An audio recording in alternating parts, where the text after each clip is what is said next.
আজ আমরা এমন একটা প্রাসাদ নিয়ে কথা বলবো যা কোনো রাজকীয় বাসস্থান হিসেবে তৈরি করা হয়নি। এক ধনী ব্যবসায়ীর আভিজাত্যের প্রতীক হিসেবে তৈরি করা হয়েছিল এই প্রাসাদটি।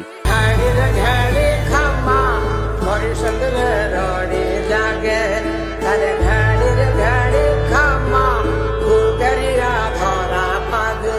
আনুমানিক 19 শতকের শেষের দিকে তৈরি করা হয়েছিল এই প্রাসাদটি, অর্থাৎ এটা প্রায় 100 বছরেরও বেশি পুরাতন।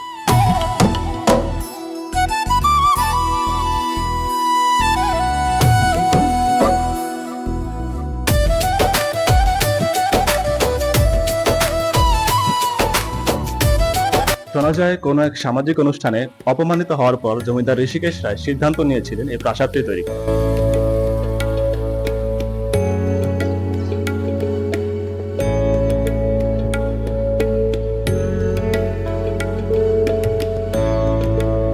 এই প্রাসাদটা তৈরি করা হয়েছিল ইউরোপীয় স্থাপত্য শৈলীর আদলে, যেখানে রয়েছে সুন্দর কারুকাজ করা স্তম্ভ, বারান্দা ও অভিজাত নকশা। বর্তমানে এই প্রাসাদটি বাংলাদেশের ঐতিহাসিক গুরুত্বপূর্ণ ভবনগুলোর মধ্যে একটা, যেটা সংস্কার ও সংরক্ষণ করতে ব্যয় করতে হয়েছে প্রায় 200 কোটি টাকারও বেশি।